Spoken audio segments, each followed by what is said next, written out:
What is up, everybody? Welcome back to an NFL season preview. We are doing the North today, the NFC North and the AFC North. Tyler, you ready to go up north and talk about some of these teams? I am. We have one more show to do after this. We busted out, the West and the East, the last two shows. I think it should be a fun one. I think we're going to have a couple Super Bowl bets in here, too. Oh, okay. Well, I can't wait to hear that. So let's get straight into it.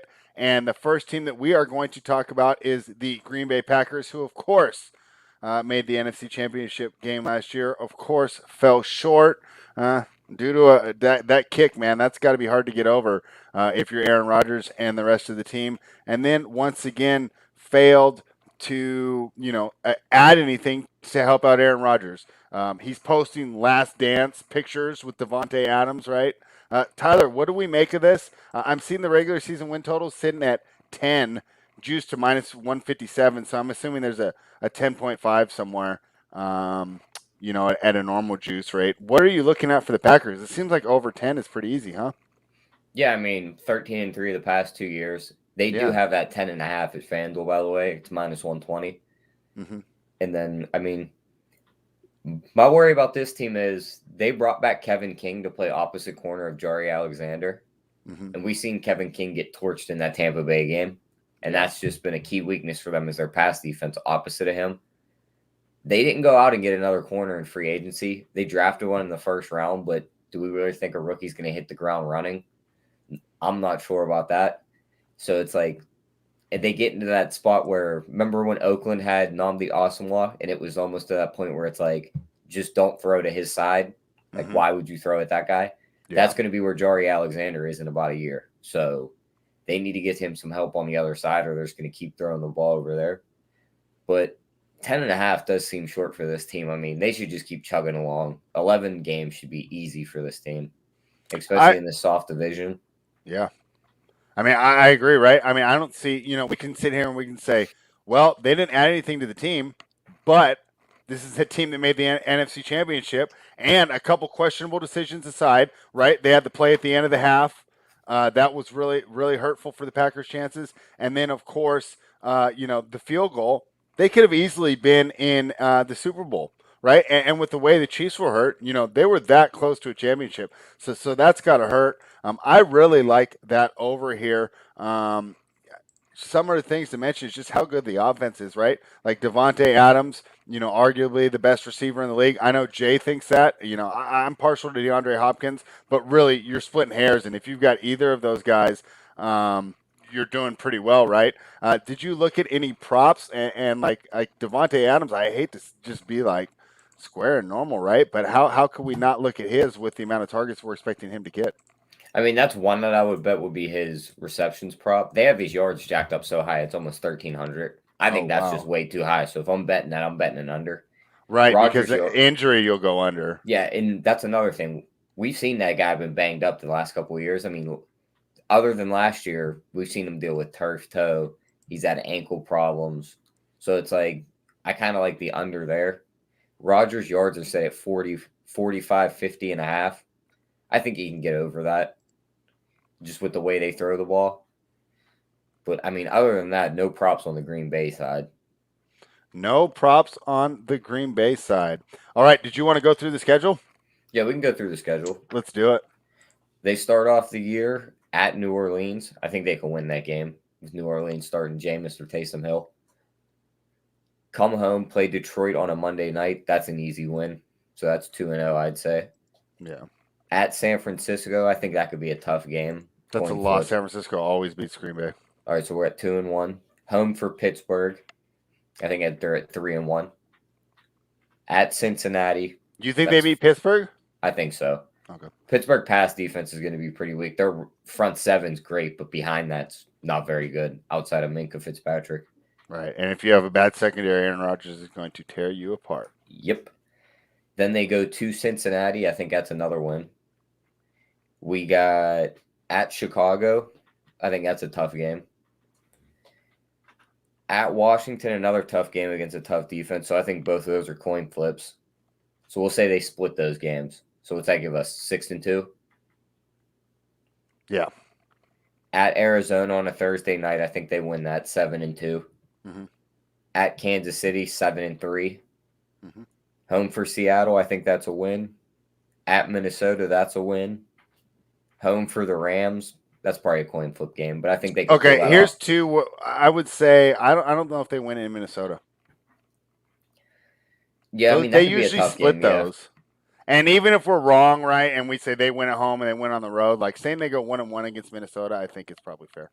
yeah, I agree with that. Okay. Home for the Rams, I think they win that game. That's late November, so it's gonna be pretty cold up there. Them Rams guys aren't gonna like that. Mm-hmm.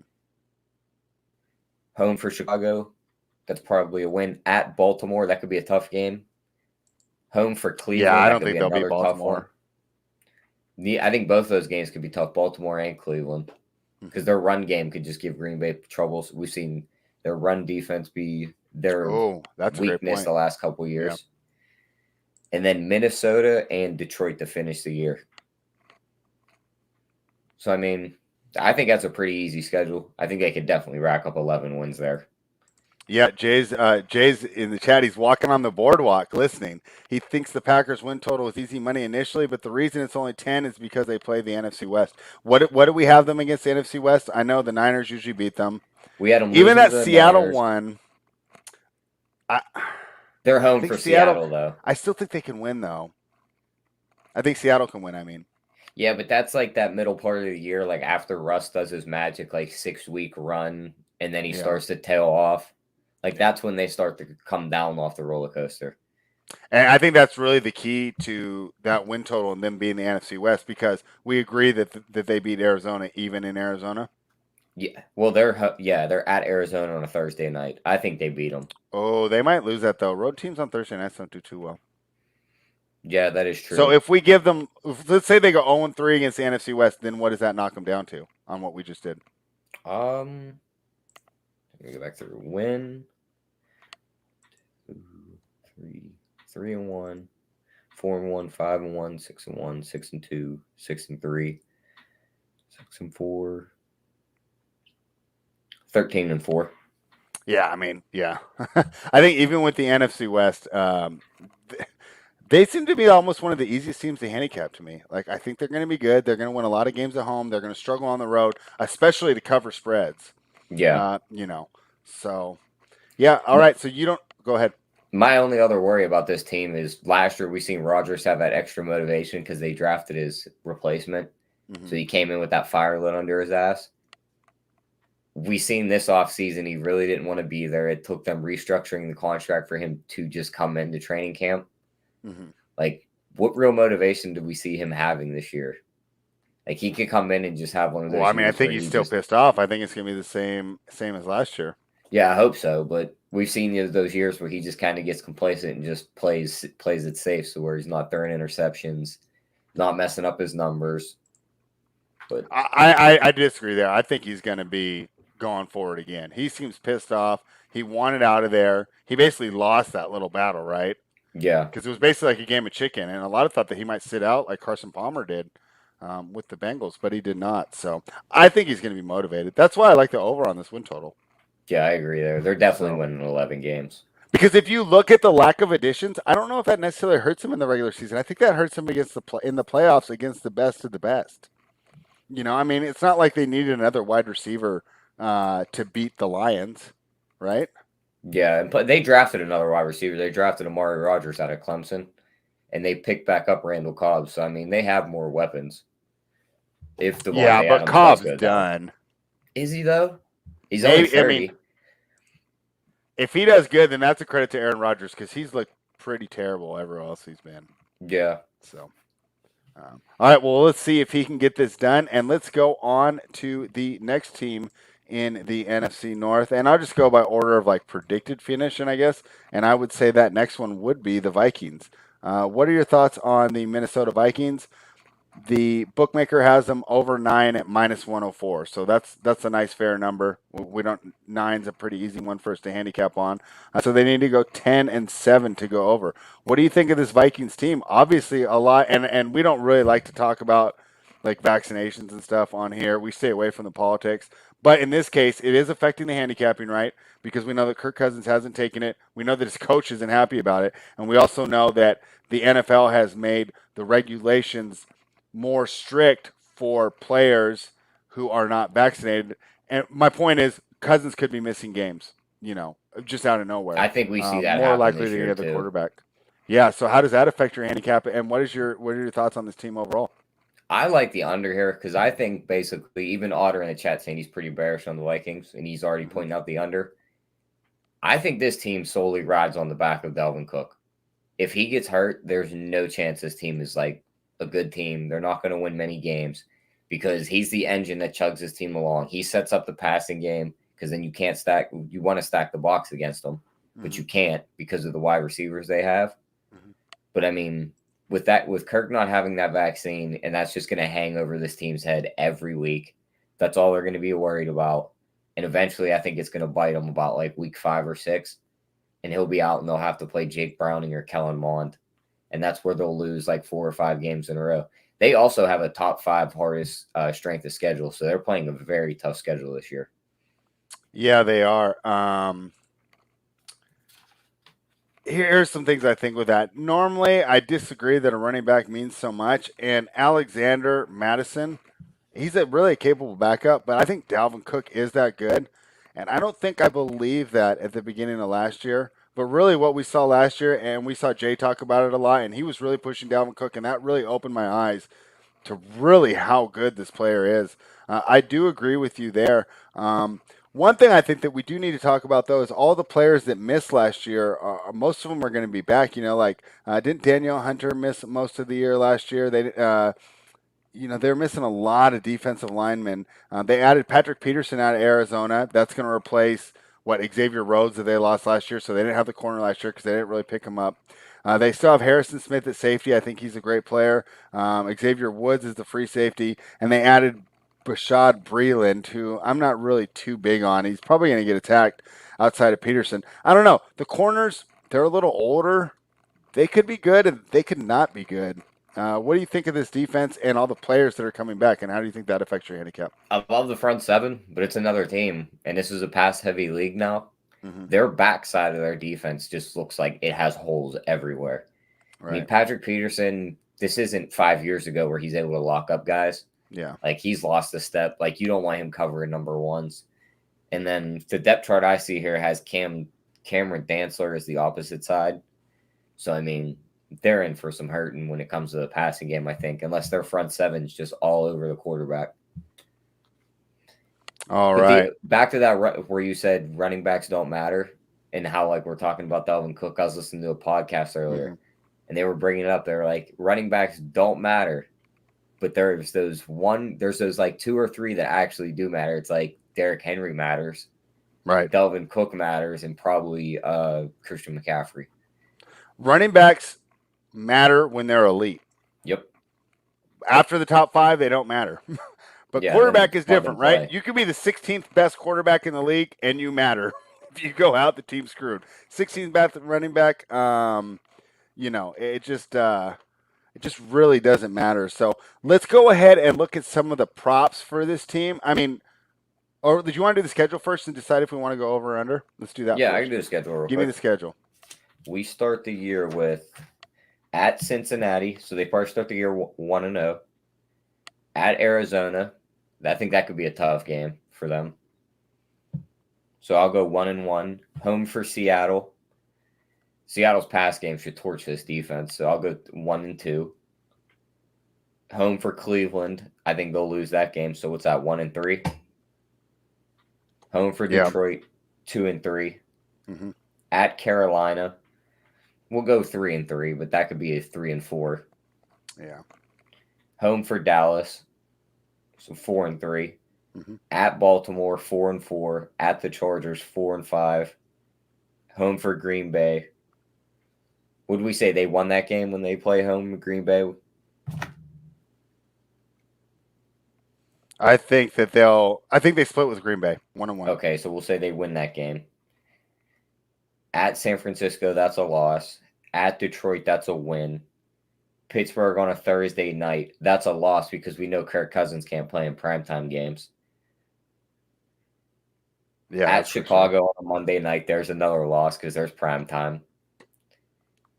Home for the Rams, that's a loss. At Green Bay, that's a nighttime game, another primetime one, that's a loss. And then home for Chicago, I think that's a loss too. Wow, you think the Chicago Bears beat the Minnesota Vikings in Yep. Minnesota? We disagree there, but we'll get to the Bears next. But before that, let's talk about the props. But guys, keep this in mind because I'm going to be bringing this back up to find out why Tyler thinks that the Bears are better than the Vikings, and that's going to be some fun conversations here. So, what props do you have before we move on to the Bears, Tyler, for this Minnesota Vikings team? I've seen Kirk Cousins yards was hanging at 4,200 and a half. I'd lean under there because I just think they're going to try and be a more run-heavy team and just use the play action to get the Justin Jefferson and Thielen open down the field. Mm-hmm. But, I mean, outside of that, I don't really like any of these Vikings players. Maybe a Dalvin Cook under because his yards should be ticked up a bit. Mm-hmm. And you're kind of betting that on injury, just the usage he gets and all the touches. Mm-hmm. Like, I wouldn't mind taking his under. But outside of that, we'll talk about some when we get to the Lions team, surprisingly. Oh, I can't wait. All right, but let's go straight into this because I think this works well. Chicago Bears are at 7.5, but you think that they're going to beat the Minnesota Vikings in Minnesota. Pretty evenly juiced. Overs -103, under -113 on Bookmaker. Tyler, are you telling me you're going to bet over here? I think so. I mean, like, they have another tough schedule because, of course, they're in the same division. NFC they're going to play the West, same teams. But I think their defense is way better than Minnesota's. Mm-hmm. I think they'll just be able to ride that defense. I think once Justin Fields steps on the field, they'll be winning more games. We've seen how he did in that preseason game. He looked pretty good. He looked really good. Yeah, David Montgomery looks like he's coming around as a running back too. So their offense looks like it could have some weapons. So I think that number's a little short for them. I think they could surprise some people. Yeah. All right. Well, let us go through the schedule.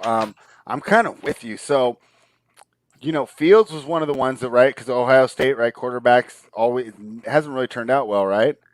This guy might be the guy that breaks the mold, right? I mean, of course, it's preseason, and he's going against second and third stringers. And that's the funny part about watching these preseason games and trying to handicap. By the second half, most of these guys won't be in the league. You're seeing one or two guys that we're going to see in September and October, right? Until people start dropping like flies, and then they'll get called back. So it's not the same as going against an NFL level defense. Prepare for the CFL though. But let's look at the depth chart real quick, and then we'll go over it. So the big question is, how long does it take before Fields takes over at quarterback? I honestly think, I have this weird feeling it's week 2. Because I just think, why would you send your quarterback out there week 1 against the Rams in prime time? And he already promised Dalton to start. So you let Dalton start. You let him get mauled by Aaron Donald, throw a pick or two to Jalen Ramsey, and then you bring in Justin Fields week 2 at home against Cincinnati. Nice smooth defense to just run over in your first game, build your confidence. Yeah. So I think that's the move. I think it's week 2. All right, and so you watch these reps too. What do you think of Fields so far? Right, looking better than we expected. I know, talking on the I think he show, looked good, but my only worry is he played a lot compared to some of the other quarterbacks that showed glimpses of potential. Mm-hmm. He played the second string. He looked decent, not really good. He played the third string. He still wasn't putting up the numbers. Once the fourth string hit the field, that's when he started to really look good. Mm-hmm. But that could also just be him getting used to the tempo of the game and getting his feet wet. So we'll have to see how he fares in the next game.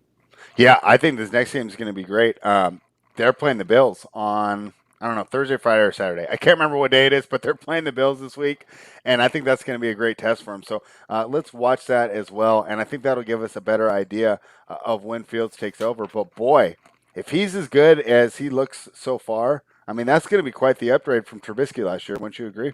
Yeah, I think so. I mean, Trubisky was just like that placeholder guy. He wasn't going to push you over the top, but he also wasn't going to drag you all the way to the bottom. He was just going to keep you right in the middle. We seen the one year where their defense was ridiculously good.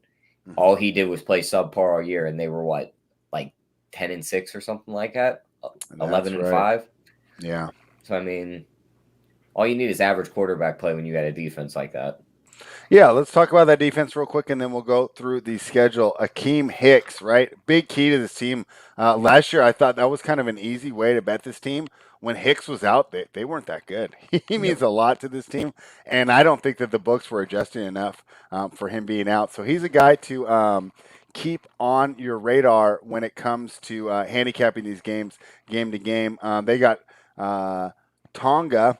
Kyrus Tonga, 7th-round pick. He's number 1 on the depth chart here at nose tackle. I don't know why Eddie Goldman isn't. I must be reading a bad depth chart. Eddie Goldman's going to start there. That's Yeah, Eddie ridiculous. Goldman would be the nose tackle there. I don't know what this depth chart's doing here. Bilal Nichols is the other defensive end. Don't know him too well. Khalil Mack and Trevathan and Roquan Smith, though. Best linebacking core in the league. What do you think, Tyler?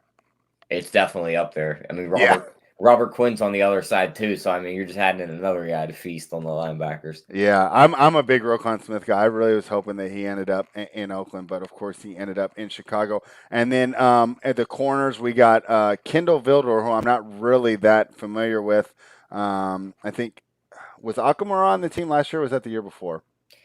Prince Akamara? Yeah, I think it was the year before. Yeah, so I don't know. I don't remember too much of Kendall last year, but that's good if you're a corner because that means you just get Bird take it apart. Jalen Johnson's been playing pretty well in camp so far. I've been reading good stuff about him. Tashawn Gibson is a nice safety. He's like 82 in Madden every year, seems about right. And Eddie Jackson is a free safety. This is one of the best defenses in the league. Tyler, at the end of the year, where is this Bears team going to be ranked? Top? Is it going to be number 4? Are they be top 5, top 10, number 1? What do you have? In their defense? Overall, just like team defense DVO. They'll be top 10. Top 10, not top. If I say top 5, am I getting a little too optimistic? Let's see. That last year they finished 8th. Mm-hmm. So I mean, with the tougher schedule, I could see them dropping a bit, but I still think they finish in the top 10. All right, let's go over that tougher schedule. Here, let me pull it up real quick. We start the year with they go to the Rams week 1. Mm-hmm. I think they go 0-1. I think they lose that game. Come home to play Cincinnati in Justin Fields' first game. That's a win. Is he? Are you going to bet over in that game? Over 300 yards for Fields? If they give me props. All right. Then they go to Cleveland. So I'll put them at 1-2. I think they can beat that Cleveland team because they're not going to get run on like a lot of these teams are. I think it'll be tough. We'll get to Cleveland once we talk about the North. I'm very we will. But let me just say here, right? The way to beat Cleveland is to stop the run and let Baker beat you. I think the Bears could do it. So we'll just keep that in mind. We'll have them at 1-2, but just notice that I had asterisked that and put a little objection there to that loss. Yeah, we'll go 1-2. Then they go home for Detroit, 2-2. Yeah. At Las Vegas, 3-2. I think that defense will just overpower that offense there. Yeah, it's same thing. How do you beat the Raiders? Stop the run. Home for Green Bay. Do we think they split with Green Bay, or do we think Rodgers is able to take 2 from them? That's such a tough question. I mean, we've seen this defense give them troubles. Really, this is just what do you expect of Fields? Yeah. If Fields is at least above average, like around 15th best quarterback in the league, like at this point of the season, I think they split. If he's not that good, I don't see how they do. Even if Green Bay is able to give them problems. But the other thing is, I think their run defense is stronger than their pass defense. So Rodgers might, they might have the game plan to beat them. Let's go ahead and put that. I don't know. What do you think? 1-1 or 2-2 there? We'll go 1-1. They'll split with Green Bay. I think they'll steal one. They'll steal the one at home. Yeah. So that puts 4-2. At Tampa Bay, that's a loss. 4-3. Home for San Francisco, I think they lose that game too. Mm-hmm. So, you think San Francisco wins in Chicago? I think so. So you think Trey Lance is going to beat Justin Fields? Yep. All right. Let's flip that the other way though, because I have Chicago there. So that's 2 that I thought Chicago would win, and that'll even it out. So put that one as a loss, just for me. That makes up for the Cleveland one. So that brings us to 4-4 at Pittsburgh on a Monday night. Just bet the under in that game. It's going to be so boring. Yeah, with those 2 defenses on the field, but we'll mark that as a loss. Then they have their bye week. Then they're home for Baltimore. Ooh, that's going to be a good one. That's a weird game because their defense slows that run down and you force Lamar to throw it. Like, you could easily be in that game. But Yeah, I think they have a nice like a nice the path to matchup as victory. well. Yep. They match up well with Baltimore. Yeah, we'll mark that as a loss though, just because it's Baltimore. I was gonna say, let you do whatever you want there. I think that's a true pick 'em. I'll be surprised. What do you think that line comes out at? I think it'd be like Bears -2 or -3 just from home. I think it's going to be Baltimore -1.5. Ooh, on the road? Okay. Yep. All right, next one. At Detroit, that's a win. Yeah. Arizona at home, that's a win because that's in the cold. We know Kyler Murray ain't going to like the cold. And Kyler Murray might not even playing at that point in the season. At Green Bay, that's a loss. Mm-hmm. Home for Minnesota on a Monday, that's a win because Kirk can't play in primetime. Yeah. At Seattle, that's a loss. Home for the New York Giants. I think they could beat the Giants and be all over Danny Dimes. I like them over the Giants. And then at Minnesota, I think they win that game. All right. So yeah, and that's where we disagree. I like Minnesota at home a lot.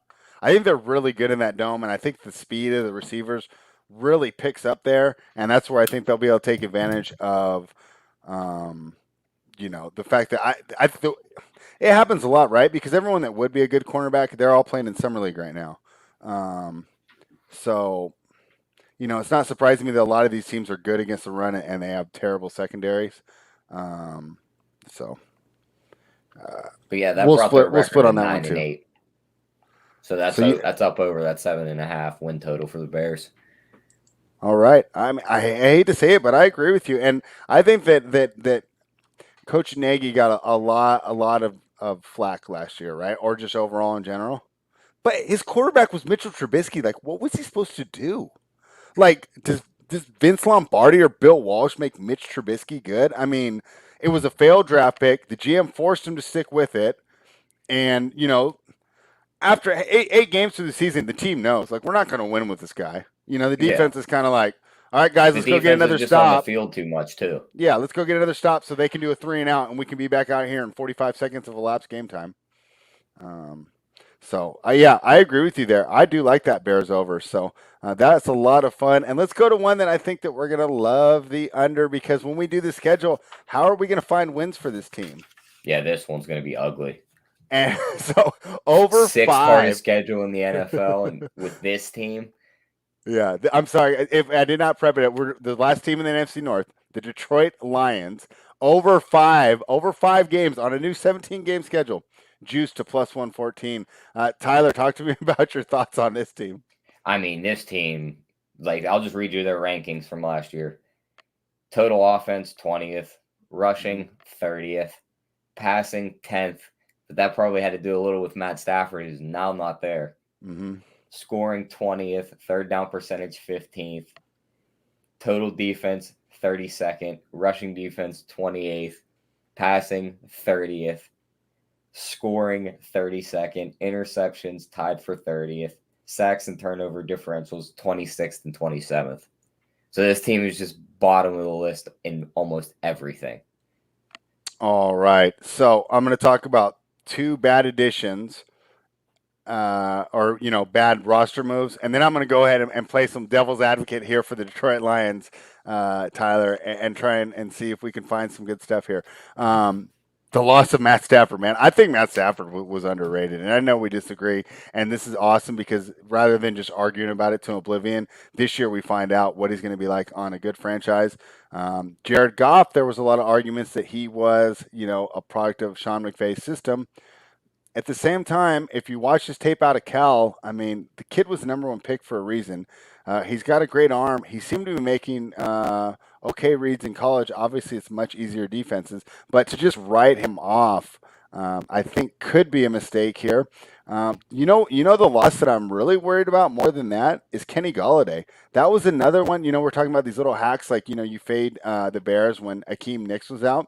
Golladay, they covered so much more when he played, and they never covered when he didn't play. I think that's a big loss as well. So, top quarterback. That was their garbage time guy. Once he was throwing the ball all the time, he was just the guy that was open. Yeah, I mean,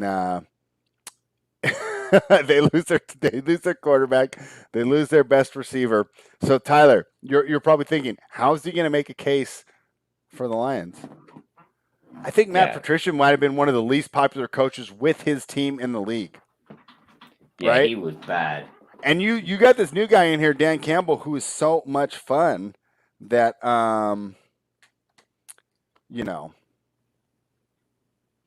I just think it helps so much. I think that you'll see a better defense. I think they're going to try harder. I think they're going to play harder, and you know that's my only case. The coaching change. What do you think of that? I mean, I see where you're coming from. My only worry is when you look at this defensive depth chart, outside of Jamie Collins, like there's nobody on this list that like wows you. Like they have their first round pick Akuda from last year, who was targeted every play almost because he couldn't cover anything. Right, but Akuda, right? Patrick Peterson was like the same his first year, right? And he became an All Pro. So yeah, I'm not we'll ready to write that Akuda off yet. And the scheme was terrible. Yeah. And then looking at their offense, I mean, they addressed the offensive line, drafting Sewell. They picked up a couple offensive linemen in free agency. But, like, Jared Goff's weapons now are going to be Brashard Perryman, Tyrell Williams, Quentin Cephas, and DeAndre Swift. Those don't sound like winning weapons to me. Well, one of them does. Which one? DeAndre Swift is a stud. I don't like running backs on teams that we know are going to be playing from behind. No, I agree with you, but I'm just saying you got one weapon. But I would agree with you. Who was the team that were running down the wide receiver core? The New England Patriots? Yep. Is this one worse? No. Because we've seen Tyrell Williams and Perryman actually like play like solid minutes, solid snaps. Okay. To where like no, that's fair. Jacoby Myers and Demetrius Byrd like aren't wowing you ever in a game. All right. You want to go over the schedule so we can say everything's a loss? Yeah, here we'll do that before, and then I'll touch on the two props I had. Okay. The schedule. Oh, this is gonna be bad. Start off the year, San Francisco loss. At Green Bay Monday night, 0-2. Home for Baltimore, 0-3. At Chicago, 0-4. At Minnesota, 0-5. Home for Cincinnati. You think they could win that one, or you think Cincinnati's offense just wipes them off the field? I think they beat Cincinnati at home. All right, so what's that put us? 1-5. At the Rams, 1-6. Home for Philadelphia. Now, I'm very low on Philadelphia this year, too. I think they're going to be one of the bottom-dwelling teams. Mm-hmm. I think they might be able to steal that game. Yeah, I'll give you that. And we got to give them some, right? Because it's the NFL, and I don't know. I don't think they go 0-17. The only team that I think has a tendency to go 0-17 we'll talk about in the next week's preview. Yep. So that puts us at 2-6. Then they have their bye week. Then they're at Pittsburgh, so I'd say 2-7. At Cleveland, 2-8. Chicago on a Thursday night, 2-9. Are they at home for that Thursday night, though? Yeah. Let's give them that one. Okay, so home teams win those Thursday night games like 70% of the time, so that gives us a 3. Just so we're realistic, right? I mean, like they suck, but they're not going to go 1-16. Yeah, 3-8. Home for Minnesota, 3-9. Yeah. At Denver, 3-10. But who knows with those Minnesota games? I mean, is that the week that Cousins catches COVID, even though he's in a plexiglass room? Yeah. But we already gave him some generosity, so we're at 3. Yeah, home for Arizona. I think that's a loss too. Mm-hmm. Now here's one where they can get another win at Atlanta. Because this could be that point in the year where Atlanta's just so banged up and out of the playoff picture, they're just like, we don't care anymore. Yeah. Like, we're banking on one of the quarterbacks we're going to draft this year. So we'll give them that 4th win right there. Okay. And then at Seattle and Green Bay to finish the year. And they're both on the road for both those? At Seattle, home for Green Bay. I say 4-13. Here's the deal, though. What if Green Bay's already qualified at that point? I still think Jordan Love's good enough to beat him. Wow. All right. Actually, I like Jordan Love, too. So that gets us to 5 being generous. So it seems like you can bet the under here. I think you're okay with just leaving it alone, though. What do you think? I mean, do you think that, let's say I go, you know what, Tyler, even after that conversation, I've decided that I'm not going to bet under 5, even at plus money. I mean, would you be okay with that? Or would you say, spread, you're leaving value on the table, go to the window? No, I got a better one for you. Instead of taking the under 5 win total, Mm-hmm. Listen to some of these teams I just read off from their schedule: San Francisco, Baltimore, Chicago, Rams, Pittsburgh, Cleveland, and Seattle. Outside of Seattle, what do you hear? Very good defenses. And they're like hard hitters too. Like the times that you leave, like with half your team on the IR, they're gonna leave these games low scoring. Mm-hmm. You could bet on the lowest scoring team for the season. The Lions are plus 600. With the schedule they play, I don't see them putting up many points. And next week's going to be the problem there. And I'm assuming that's the favorite for this bet. What's Houston at? Plus 200? Yeah, they're pretty low. But with the schedule Detroit has and all them defenses, I think they're going to be the team that's scoring like 7, 13, maybe gets up to 71 week. They're just going to be the bottom dwelling team that's just so bad to watch. Kind of like the Jets last year. Yeah, because when you turned on a Jets game, it was like they're not going to score. They're going to look so bad out there. It's like, what can this team do? I think that's going to be Detroit. I'm wondering, though, because so last year the Jets had the coach they didn't like, right? I mean, nobody on the team liked him. The Lions had the coach they didn't like. This guy is pretty cool, man. Have you seen some of his? He has like the funnest press conferences, right? He's talking about killing chickens and skinning them alive and stuff. I mean, like, he seems like a pretty fun coach to play for. Yeah. You could have a fun coach, but when you don't have the talent around them, you can't really do much. I'm just wondering under a real coach, how much better some of these guys are going to look, you know, how much especially on this defensive end. How much is that fun of him doing these press conferences and talking all this gibberish when you're 0-4? Like, how many of them guys are still going to want to hear that? No, I mean, and that's what happens, right? I mean, winning cures everything and losing ruins everything. So you've got a great point there. So I lean under. Are you going to place the bet there, or are you just going to go for that lowest scoring team and just leave the win total alone? I'm just going to bet the lowest scoring team for the season at them being at plus 600. And then a couple other props I had for the Lions. Goff yards are set at 4,000. Now, yes, they should be throwing the ball a lot more because they'll be playing from behind. I don't think he makes it all 17 games. I think he's going to get beat to shit behind this offensive line. I'd bet the under there. And Swift's yards are set at 900.5. I'd also bet the under there because they'll be playing from behind, which means he'll be kind of nixed out of the run game. They'll be throwing it the whole game. So I don't think he gets there. And another one, most interceptions on the year, Goff is plus 800. I think that's worth a look too. I actually like that one the most. So my worry about your under on that 4,000 yards, I know we're running down the line, but they've got 3 first-rounders now. They got Taylor Decker, who I don't think is that bad as a left tackle. He was a first-rounder in 16. Frank Ragnow at center, who was a first-rounder in 18th. And I love this kid out of Oregon. Yeah, the kid out of Oregon is going to be a stud. Yeah, so I'm afraid to just write this team off as having a bad line. I think that maybe DeAndre Swift, even if the line's good, could go under just because they'll be behind. Wouldn't it be such a Detroit thing to now all of a sudden have a running game the year Matthew Stafford gets traded after not having a running game for the past 12 years? Yeah, I mean, it would. So, all right. So, out of all those props, though, let's say you only played one. What would you play? I'd have to be that lowest scoring team, being the Lions plus 600. Looking at that schedule, I kind of like that too. I think some of these players could show out even on a 4 or 5 losing team season, right? Like, to switch to a fantasy perspective, right? I mean, I think DeAndre Swift is going to be a really good fantasy player. I think Jared Goff is going to get you some points here. I just think they're going to lose a lot of games. I mean, how many games did they lose last year that were like in the last 3 or 4 minutes, right? Yeah, they did. But how much of that was Matthew Stafford too, dragging them to the end of the game? Yeah, we'll see. So, you lose Stafford, but you gain a real head coach. And we'll see if he's a real head coach, right? You know me. I just love the interviews, right? Same thing with Anthony Edwards, right? All it takes is a good couple WWE-style interviews, and I'm ready. I feel a little worse about this team. Yeah. You want to know who the offensive coordinator is? Oh, I looked, but Anthony go ahead and tell him. Lynn. Is that bad, though? You see what he did to the Chargers last year, right? Yeah, but he's not going to be able to screwing all those things up at the end of the game. Yeah, but, I mean, he can on the offensive end. He's calling the plays.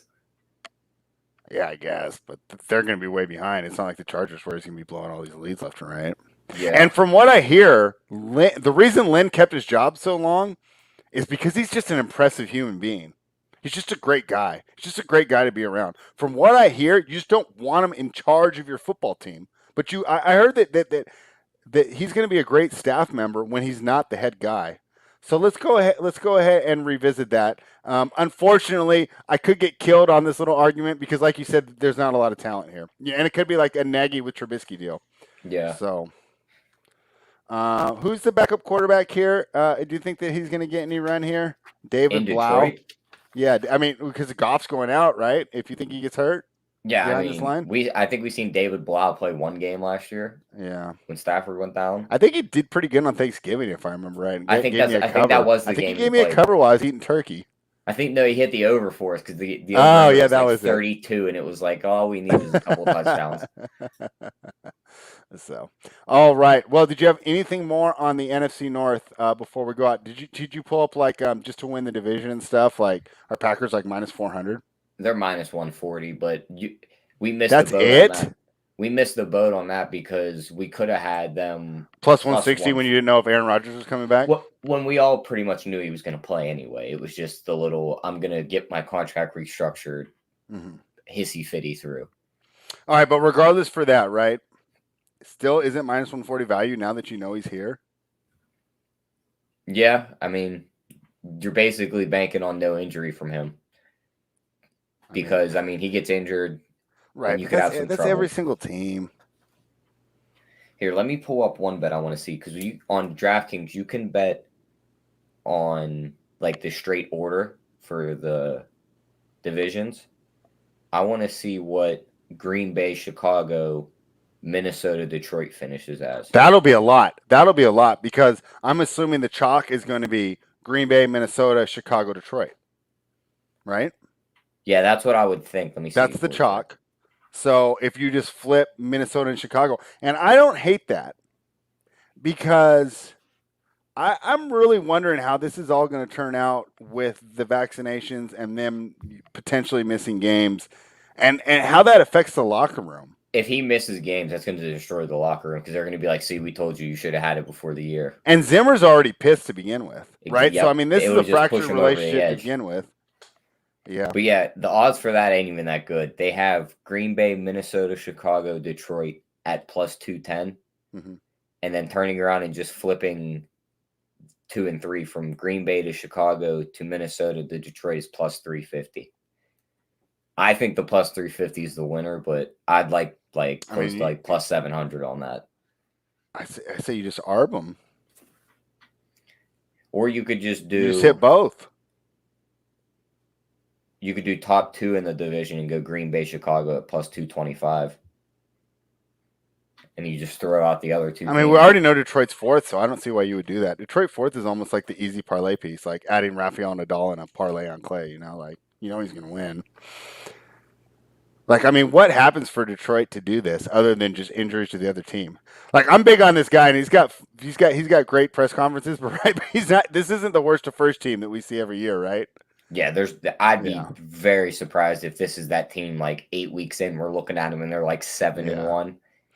What I would not be surprised though is that they're 2-6 but 7-1 ATS. Yeah, I could see them staying real close and covering a lot of games. So that's going to be really interesting. We also got to keep an eye on, just like Otter said, like he said in the chat, the first 6 weeks they're going to be oversold. Like if that number's too high, like kind of like how the Jets were last year too, is like if the number's too high, you can't play it. Like you got to find a different way to get on that game. Yeah. So that's good. That's going to be a lot of fun. So, anything more before we head to the AFC North? Just I wanted to touch on the fact that I found you could bet on the exact position they finished in the division. Detroit to finish 4th is minus 500. And that seems right. I mean, I think it's like, like I said, Rafael Nadal in round 1 at the French Open. Like, it just seems like easy money. I mean, it sucks though. I don't want to bet that because I'm rooting for that guy and his great interviews. So, but yeah, that's probably about a safest bet as you can make in these whole previews. Let's go head over to the AFC North. Let's talk about the Baltimore Ravens, regular season juggernauts. Is this their year to be the Milwaukee Bucks and prove everybody wrong? I don't think so. I didn't think so either, but I mean, it's a nice little setup. But don't you think the correlation's kind of apt? to a point, but I think it's a little different. Like it's like okay. My point is this: they're a good team that everybody's going to want to bet on during the regular season. That nobody really gets a chance to win the championship to. I think they're regular season bullies. Yeah, that their offense is kind of peaked and everyone has film on it now.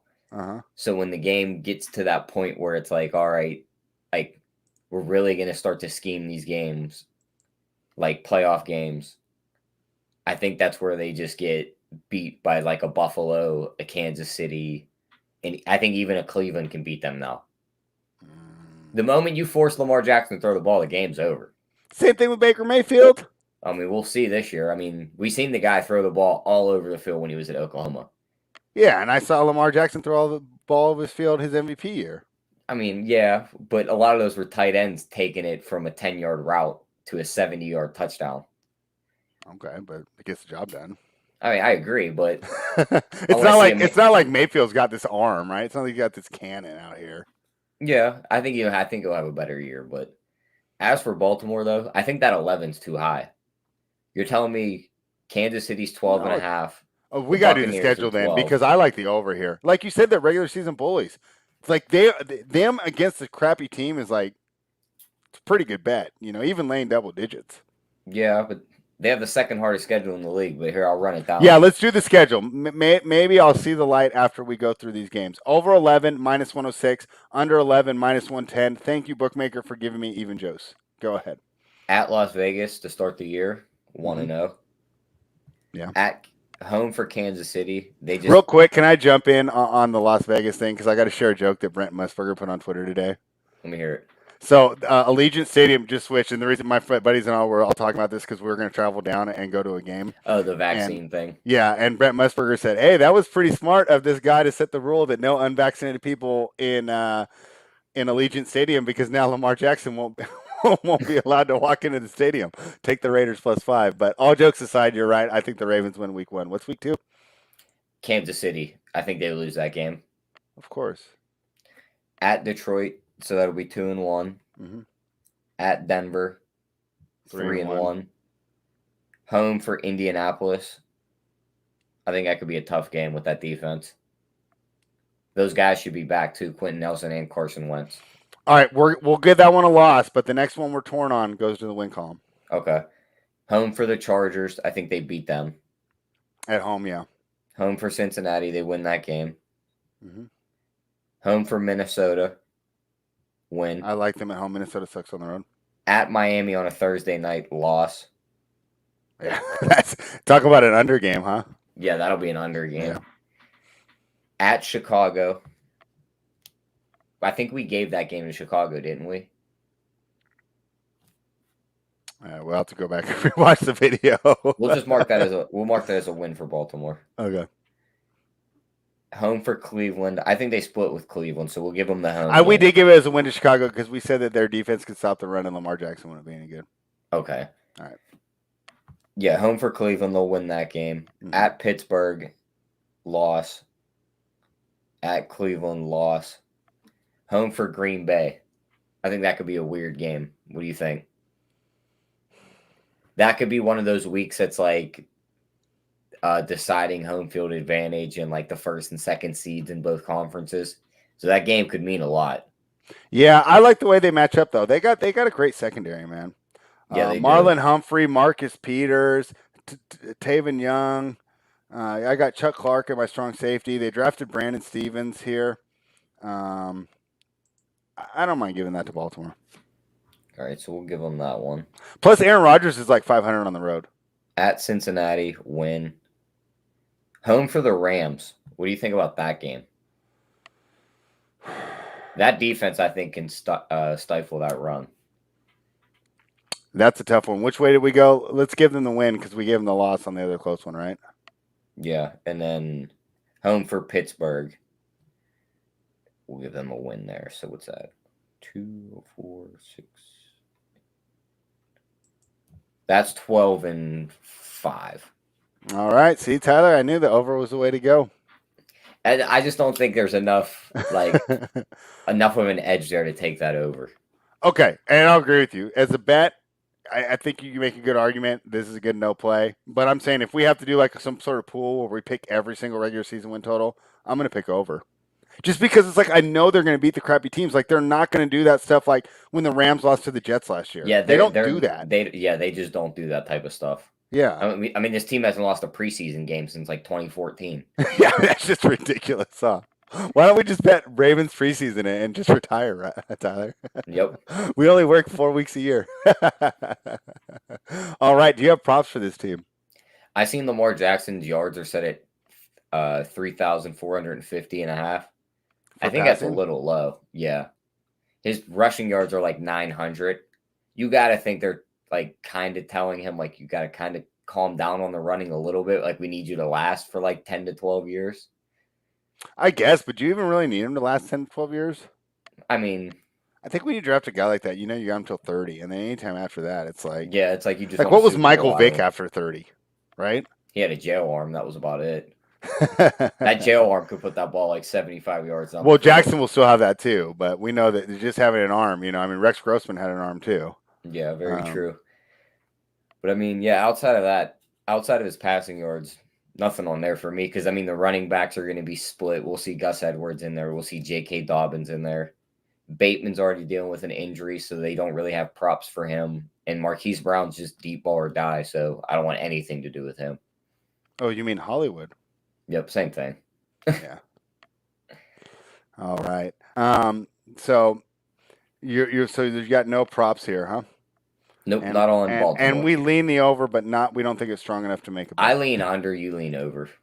Okay. But both of us don't think it's strong to make a bet. You're not betting the under, are you? No. Yeah. All right. Let's go to the next team. So we're going to do it in projected order of finish. And Tyler, I disagree with this, but I'll go by the books. And the next team in projected order of finish is the Cleveland Browns. Wow. I guess I'm just not up on the Baker train. And I was wrong about Josh Allen. Maybe I'm wrong about this guy. What do you think about the Cleveland Browns and is 10.5? Is this the right number? Do they deserve to be slated to be second in the NFC North ahead of your Pittsburgh Steelers? I think so. I think they should honestly be first. Oh my gosh. They have what's coming in. Like everyone's ranking this offensive line as the best offensive line coming into this year. Okay. They're going to be able to run the ball at will. They have two of the best running backs in the league. Mm-hmm. Now their receiving core is going to be healthy for Baker to throw to now. I mean, are they really though? I mean, do we have an over-under for right? Odell Beckham games? I'll go under 7. I mean, I'd take under 7 too, but if he can stay healthy, he gets his whole receiving core. And we seen last year, if you look at his numbers from the week that Pittsburgh pounded on them and blew them out, I think it was like around week 6. From that week on, he had the best quarterback rating in the whole league. So, I mean, he had a very underrated year last year, and I think he takes that extra step this year before he gets his contract. So I think the 10.5, I think it's over. I think this is honestly like the biggest threat to the Chiefs in the AFC. Okay, I disagree with you, but I love the hot takes. And let's just go through the schedule here because, hey, this is going to be disagreements left and right. Oh, here, I got you. I was reading the offensive line. Oh, okay. Well, here, while you pull that up, I'll read them. We got Jedrick Wills Jr., who was a first-round pick that just killed last year at left tackle. Joe Batoni, who was the second-round pick in 2014. He's been excellent the whole time. They grabbed J.C. Treader from Green Bay. I remember him being all right. I don't really know a lot about him. From Buffalo, they grabbed Wyatt Teller. I don't know a lot about him either, but I do know that Jack Conklin's a stud too. So they got a pretty good on the left sides, and they got a nice right tackle. Most of these lines, they don't have good right guards, right? I mean, that's where the weakest guy usually is. Otter brings up a good point here. Yeah, that's another thing. Because I watched one of them. It was that Raiders game.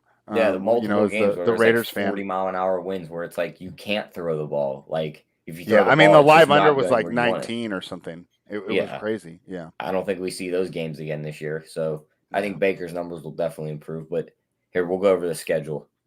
They start the year at Kansas City. Mm-hmm. I think they win that game.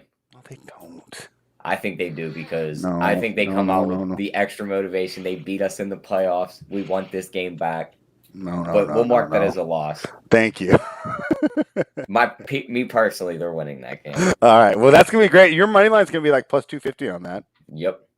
All right. So I already know what Tyler's going on the sheet for week 1. Then they go home to play Houston. That's a win. Play Chicago at home. I think they win that game. See, I like Chicago there, but okay.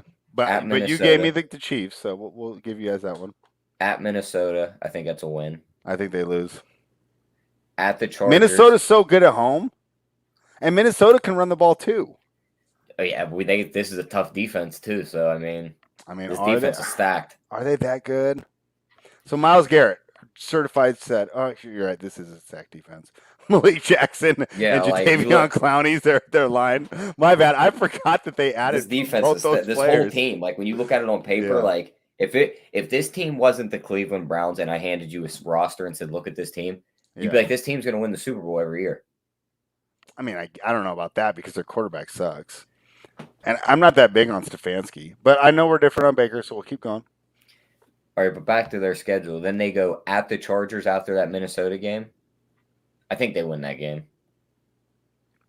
That could be a tough one, though, with Herbert and that new offense. We'll give them the L there, and the next close one, we'll go the other way. Okay. Home for Arizona, I think that's an easy win. Yeah.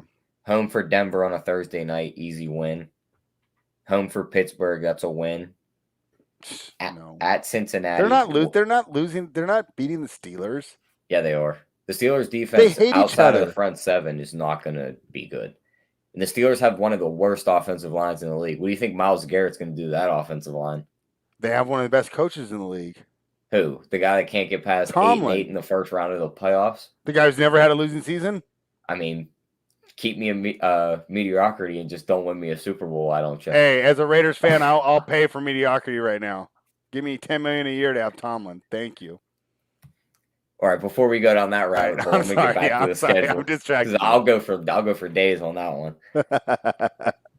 Then they go to New England.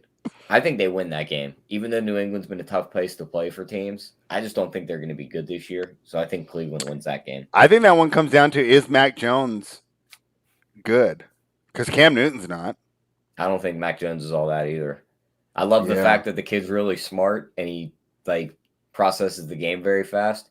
Yeah. You can process the game as fast as you want. When your legs don't move that fast and your offensive line ain't that good, good luck.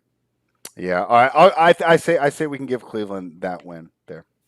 Then they come home for Detroit, another easy win. Yeah. At Baltimore, we'll mark that a loss. Thank you. I was about to pull my hair out. Then they have their bye week and then they play Baltimore at home. They're getting their win back right there. I hate doing this, but I'll give it to you. They split because, and you know what's sticking in my head is that 45-42 game last year. Yep. Because I think I remember coming on the show and just saying Baltimore's going to kick their ass. Baker Mayfield sucks, and it was a pure shootout, right? So obviously that's a better matchup for Cleveland than I had in my head before watching that game. Home for Vegas, that's a win. They're going to crush them. At Green Bay, we'll mark that a loss. Yes, thank you. At Pittsburgh. Yeah, Baker Mayfield's going to beat Aaron Rodgers. At Pittsburgh, I'll mark that a loss just because you think the Steelers are going to be good. At home with the terrible towels flying? That's a win. Terrible towels can fly all they want when Ben's going to be hurt by week 6 because no one can block for him. Britt Baker will probably be at the game. The Pittsburgh's winning that game. And then they finish the season with Cincinnati at home. That's a win.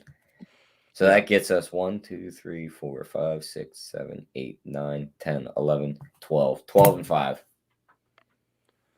Wow. Go over. Wow. Go over, take them to win the division. Wow. If you can bet them to just reach the AFC Championship game, bet it. No. There's a difference between beating Cincinnati and Las Vegas in the regular season and beating Kansas City and Buffalo and Baltimore in the playoffs. Kansas City. I said just reach the AFC Championship game. Kansas City. You're going to have to beat one of Kansas City, Baltimore, and Buffalo, who will all beat this team in a playoff situation. They can beat Baltimore. No, they can't beat Baltimore. They can. No. All right, we'll see about that one. This is going to be fun for us to revisit all season long, and I'm glad that we didn't just agree with each other all show. So we got that going for us, right? Yeah. All right. Any props for this team that you like? Okay. First of all, let's just talk about, is this the best backfield in the NFL? Oh, there's no doubt. There is Okay. I agree. absolutely no I doubt. agree. They are studs. Like, if your backup's Kareem Hunt, like, That's so tight. yeah, it's like, how good is your starter? And to me, Chubb's like underrated. How we had that talk before, running backs don't matter except for a few of them. Yeah. I'd put his name in the list that probably matters. He's such a stud. Like, Such a stud. I remember people were arguing they should have took Sonny Michel over Nick Chubb, and it's like, I think you might want this guy instead. Yeah, I know. Yeah, my Patriots might have a different season if they had Nick Chubb, right? I mean, Oh yeah, you can get away with so much with that guy. Even on plays where he doesn't get good blocking, he still gets like 2 or 3 yards. And when he does get good blocking, I mean, it's just crazy. So, I mean, I just love all Nick their Chubb. weapons So. on paper. You have Nick Chubb, you have Kareem Hunt, you have David Njoku, you have Austin Hooper, you have Odell Beckham, you have Jarvis Landry, you have Rashard Higgins, you have Donovan Peoples-Jones. Like, you have a shit ton of weapons for Baker to use. Even when Odell goes out week 6 or whenever he leaves, and yeah, he's still got 4 to 5 weapons to throw the ball to, and he's playing behind one of the best offensive lines. Yeah, definitely. So unless injuries kill this team, they're going to be at the top. All right, Tyler. Well, I concede after walking through this, I concede that Cleveland is set up for a very nice regular season.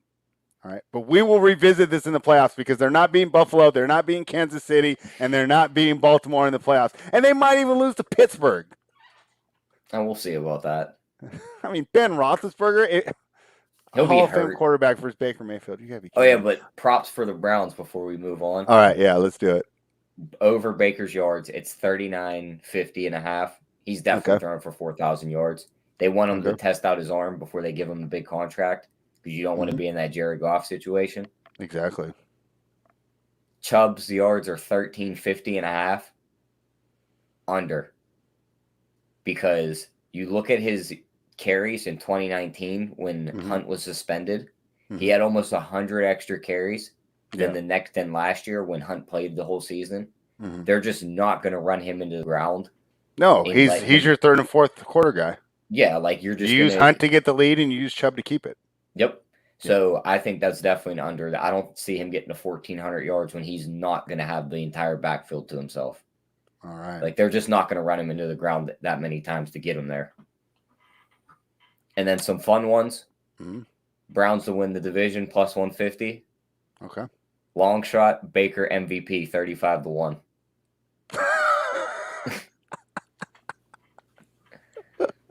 I'm not going to book you at 35-1, but I will send you something from Sacramento to Pittsburgh, some sort of gift or something cool if Baker wins MVP. All right. Gotcha. So, and all then right.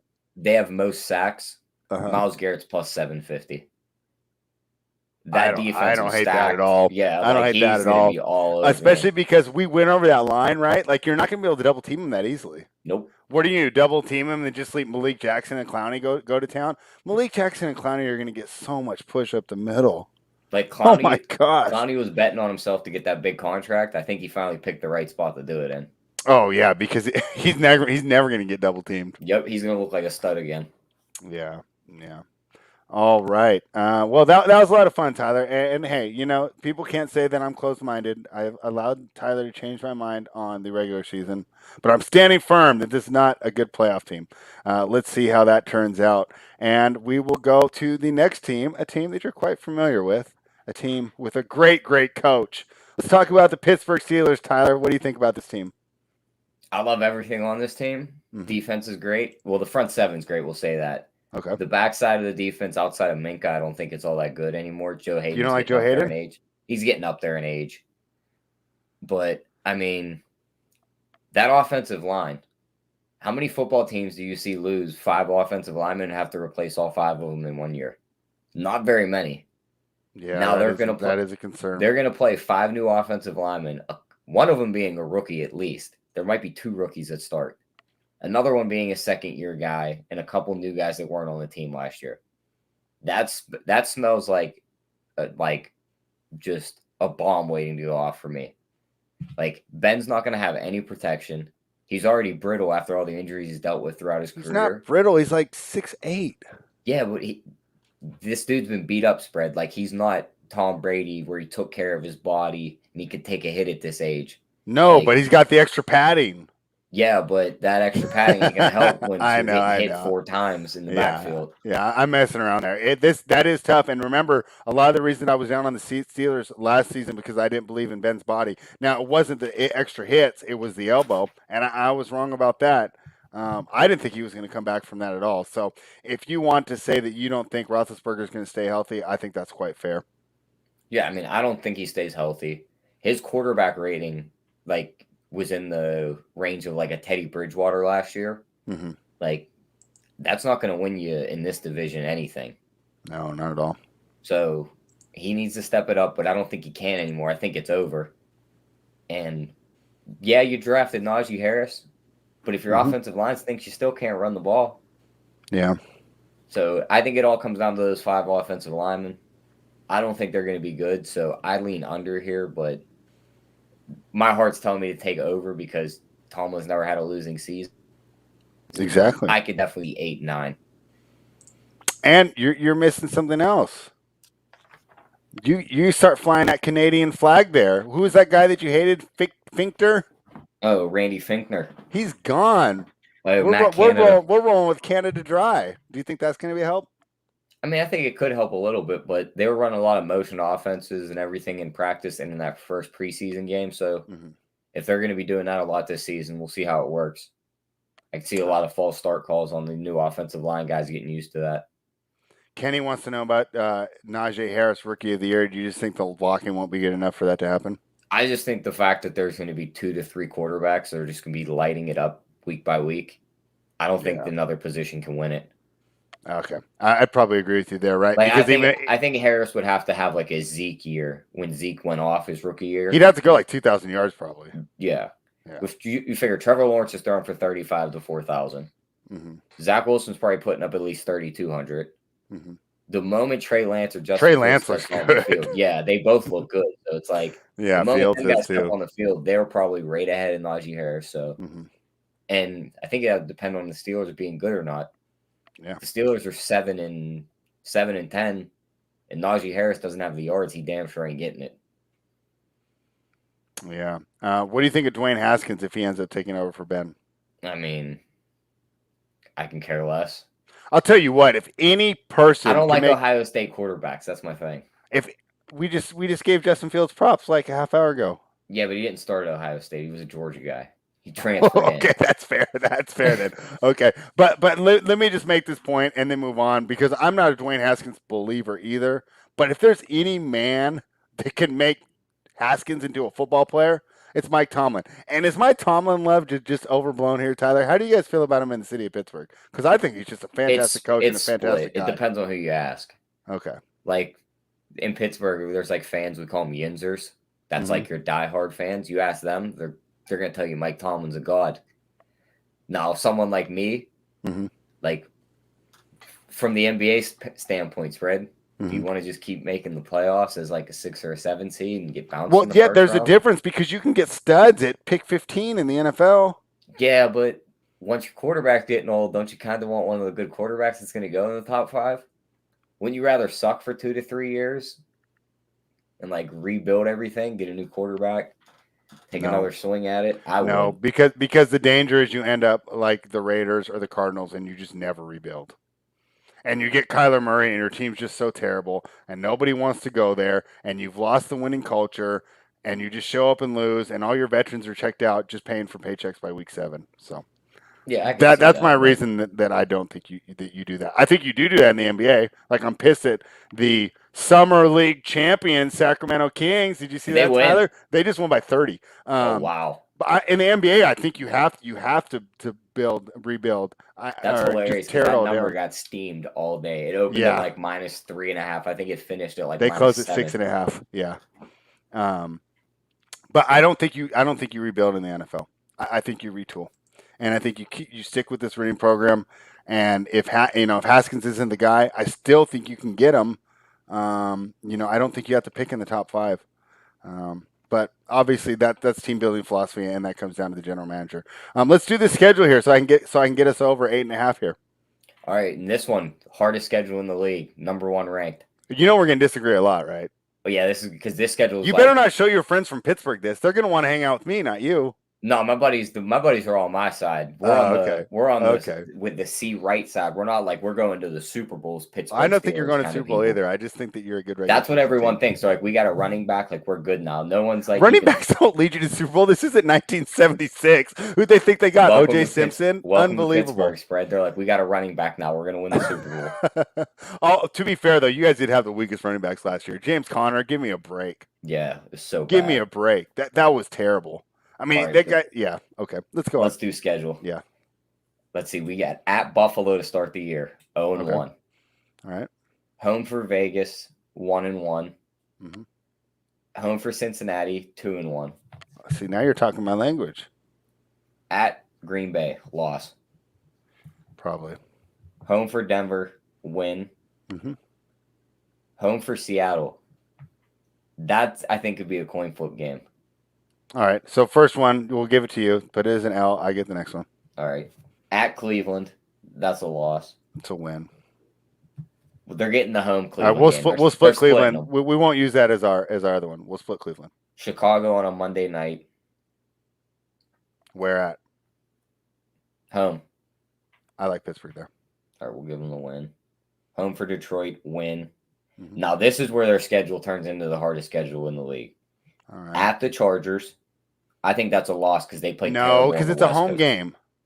No, they play terrible on the West Coast spread. Yeah, but the whole place is gonna be filled with Steelers fans. It was last time, and Justin Jackson was taking punts back for wins. Yeah. All right. Well, all right. We're split on that one. What's next? At Cincinnati, win. Okay. Home for Baltimore. They'll split with Baltimore, so we'll give them the home game. Okay.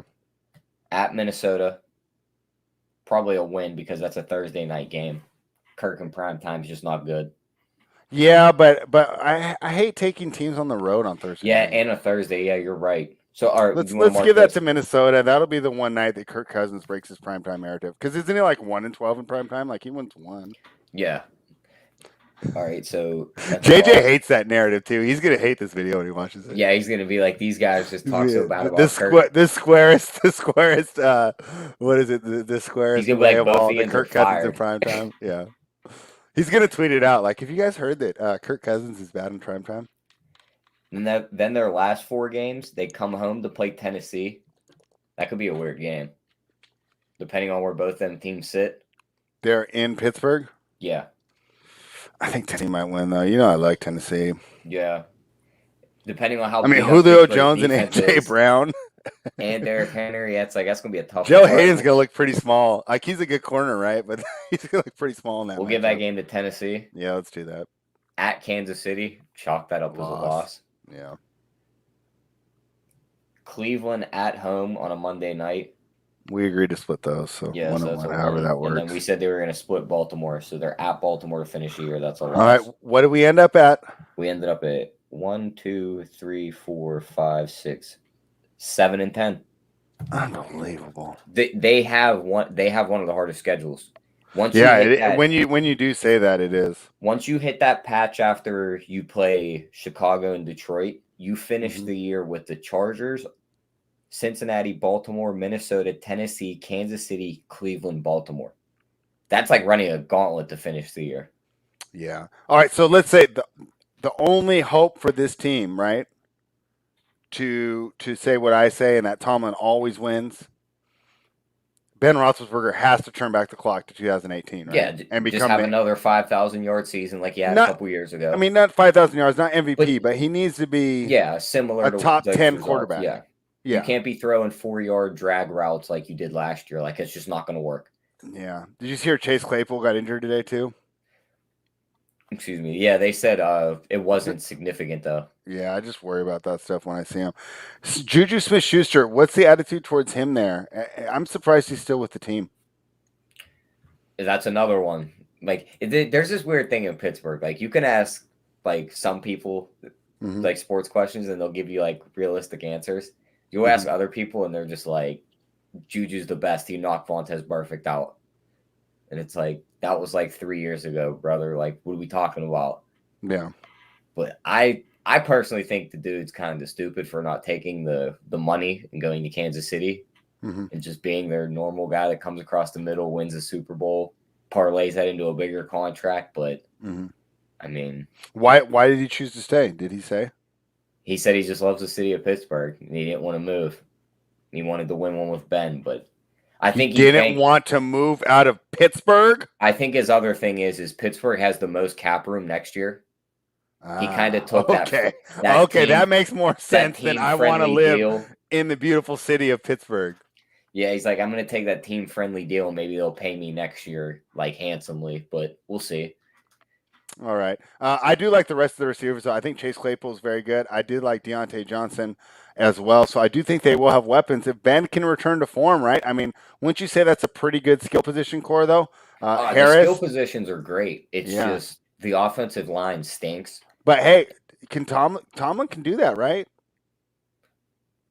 I mean, the guy Yes, works wonders.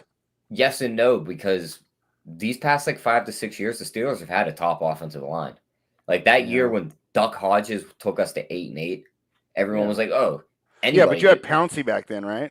We had I Pouncey, love we had that guy. DeCastro, we had Villanueva playing great. Oh, So yeah, he like was good too. that offensive line was stacked, and that was also Yeah. the year the defense was just unstoppable. It was like every I week. still think this defense is pretty good, Tyler. Oh, the defense is great, but we all know how important offensive line is when it comes to football. We just watched All the right. Super Bowl get Yeah. won because the Yeah. other team offensive line couldn't stand up. And it's one of the great things about handicapping the NFL is that people get worried when a running back or a wide receiver's out, and then they won't handicap a left tackle being out. And they also lost the offensive line coach that was coaching up that line that was top 5. What was all his those name? years. I think it was Mike Munchak. Oh, I remember him. He was a Steeler when I was a kid. I got some of his football cards. Yeah, I'm almost positive that was the I name. like I'd have to Munchak. double check, but He was a stud. Like, yeah, he had like the long hair, and I think I just know that the offensive line coach is gone. That was the guy doing all the work. So Oh, we'll have I to don't see like how that that. goes. I don't like that. Yeah, I like that. I like that guy, and I really like the coaching staff. I hate to hear. Otter said in the chat, Haskins is the future of my team. I think he learned from his embarrassment in DC. I got a weird feeling. Like, you just talked about Tomlin being like this. He just kind of coached you through. He wins you games, but he's not going to push you over the top. Mm-hmm. What quarterback's going to be on the trade block here soon that sounds like just exactly like that? Jimmy Garoppolo. Ding, ding, ding. Second Well, round I pick can't believe I trade. guessed that right. That's definitely it's either that's Tomlin's guy, or if Teddy Yeah. Bridgewater doesn't win the job, that's his guy. Two quarterbacks Which that one aren't would you going to rather push have you over the as top. a Pittsburgh fan? I hate to say it, but probably Jimmy G. Oh, Garoppolo for sure, man. How is Like- this even a question? The guy overthrows one ball in the Super Bowl, and all of a sudden he sucks. Like, come on. I don't think he sucks, but just Well, that's what I get mad about. People act like he's not good. He just can't. He's hit not a deep top ball. 5 quarterback. Yeah, he's not even a top 10 quarterback, but he's not a bad quarterback. He's a smart quarter. He's a game manager. Like, Yeah, he's not gonna go crazy and like throw for 500 yards, but he's also not gonna throw like he's 5. a game manager that wins a lot of games, though. So Yeah, he's pretty good at the whole managing deal. Yeah, I agree, think. I mean, I would love to see that midseason acquisition. And you guys said you do have the cap space to absorb them, because I was reading the main reason that Garoppolo has not been traded and probably will not be traded is that any team that can actually use him can't absorb that huge contract. I'm not sure if we could absorb it mid-season, but I know after the year, like for sure, they could absorb it. Yeah, and so, yeah, that might be the time that it happens. But we'll see. Maybe they could just ship out a high salary to match. I don't know. Now let's talk about this defense. Do you think that this defense, just the roster, is better than the roster of the Baltimore Ravens? Because I was pretty impressed when we pulled up the Ravens, right? But hey, Cameron Hayward, Tyson Alelu, Stephon Tuitt, T.J. Watt. Then I got Devin Bush, Joe Schobert, and Alex Highsmith. I mean, this defense is stacked. Yeah, it's just that the corners are so like. You look at it, Joe Hayden's getting old. Like, can he still cover? I'd rather have a stacked front seven than good corners. I agree, but if they're not getting to that quarterback, like they're gonna get. But they're gonna get to that quarterback. They're gonna get to the quarterback, though. I hope so. I hope you're right. There's gonna be a lot of 17-14 games in Pittsburgh. Yeah, I mean, Cameron Sutton and Justin Lane as your backup corners and slot guys is going to be tough. Everyone has crappy backup corners. Who's got good backup corners? Well, Cameron Sutton's going to be opposite of Joe Hayden, to where Lane's going to play the slot. Oh. Yeah, so they're like technically starters. Yeah. All right. You make a good point there. But What about everything else on the defense is What great. about Antoine Brooks Jr.? Are you high on him? Is that the rookie? He was rookie last year. I mean, not really. You're rookie this year. You only got Trey Norwood, and it was a 7th-round pick. 7th-round picks usually never play. Yeah, I don't see him playing much. Yeah. All right. Well, that was fun. Unfortunately, Tyler, I think that you're a pretty persuasive guy. You've talked me out of betting that over, but I'm not betting the under, dude. I'm not betting against Tomlin. Are you betting against Tomlin? I don't like my brain tells me to bet the under. My heart tells me to bet the over. So I'm just not going to bet. Yeah. All right. Let's stay away from that one. One prop though. Only the one same thing with the most sacks. Mm-hmm. TJ Watt's plus 800. Dude, he's just another guy that's going to be in the backfield. Let's load these up. You could bet like two to four of these guys. Yeah. With these prices. Yeah, I love it. Money. So. All right, so let's just say for fun, because people aren't going to put their whole bankroll on our futures. You can only choose one: Myles Garrett or T.J. Watt. Who are you taking?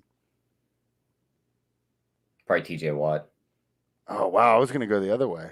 I just think because I think they'll be all over Myles Garrett. Like he'll be the double team guy.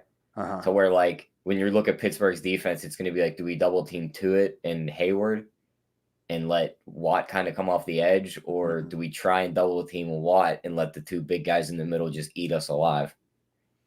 All right. Okay. Well, that's cool. So we both like those plays. We like those most sacks props.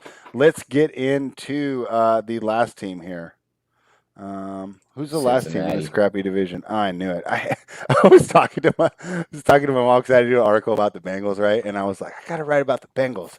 I'm like, what can you say about the Bengals? Like the people in Cincinnati don't even care about the Bengals, you know? And I was like, they haven't been good since we watched that Super Bowl together in '84. And I remember that one. That's the one that we didn't go. We didn't go to my friend's house. We watched it at home though.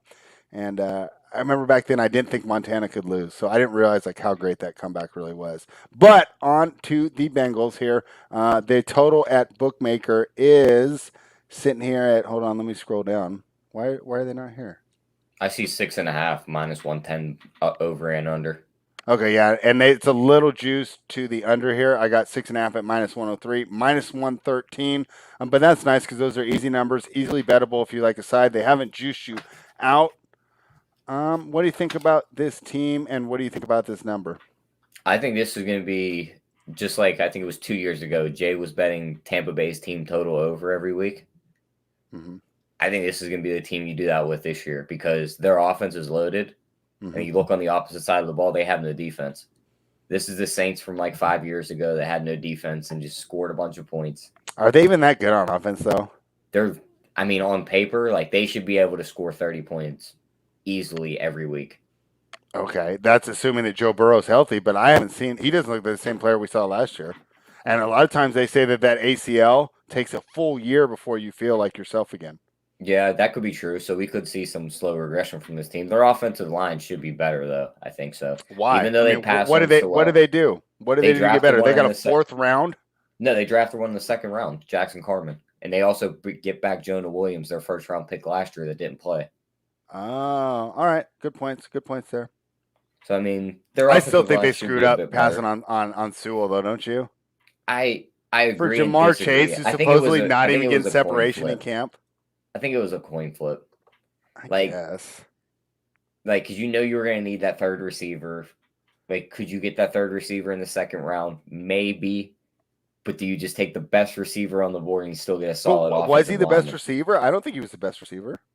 I think he was. I like the guy from Alabama that's Waddle's better. I thought you were going to argue the guy that's about as big as me. Who? Devontae Smith. He might be better. From what I hear, from what I was reading, when I was doing the little prep to do that Bengals article last week, Jamar Chase is not having a good camp. Yeah, that's the one thing I did hear that in a couple podcasts. He's just not fast enough. They just said Cincinnati's the only team that just doesn't have a good training camp right now. Yeah, I mean, well, Houston's is terrible. What's going on there? They got Deshaun Watson playing safety. So they can't be having the worst training camp, right? He's just there so he doesn't get fined. I can't wait till we do that one next week. And Jay's going to probably come in with even hotter takes than us. So that's going to be a fun show, guys. Don't miss that one. So, yeah, on to the Bengals here. You want to just go through the schedule so we can just have them losing every game? Yeah, I mean, here, we'll just go over it. Let's 6th hardest schedule in the league. Uh-huh. We got Minnesota at home to start the year. I think that's a loss. Of course. At Chicago, Joe Burrow might die in that game. Yeah. So then let's check the backup. Who will be Pittsburgh. playing by then? Oh, Brandon Allen. All right, Brandon Allen, week 3. That should be a lot of fun. Yeah, so 0-3 to start. Minnesota, Chicago, Pittsburgh. That's terrible. Jacksonville at home on a Thursday night. Did they get Let's give them that one. I heard Jacksonville's camp's not looking too good either. Home for Green Bay, loss. At Detroit. Did they win that one? I don't think so. All right, so give me the guy that's like ripping chickens out in the locker room. We'll mark it as a loss. At Baltimore, loss. At the Jets. What do you think? Coin flip. Yeah. We'll go loss there. Yeah, I mean, I like the coach that they grabbed. I like the Jets' pickups on defensive side. And from what I heard, they're flying around the ball on defense. And C.J. Mosley coming back is actually a big deal. If you remember, he looked really good in that first game before he got hurt. Was that last year or 2 years ago? I don't remember. I think it was 2 years ago. Yeah. All right, next one. Yeah, and then they play Cleveland at home. That's a loss. Bye week at Las Vegas. Loss. home for Pittsburgh. Loss. Home for the Chargers. Loss. Home for the San Francisco 49ers. Loss. At Denver. It's probably a loss playing in the altitude at that point in the year. Dead nut cold. Home for Baltimore, loss. Home for Kansas City, loss. And at Cleveland, loss. Will we give them 2? Yeah, we gave them 2. We gave them 2, and we weren't. This is our biggest edge that we've come on, I think, for the whole time, except for one of the ones that Jay had. I actually do like that under the more I look at it. I like it a lot. Because if Burrow does go down, I think you're screwed.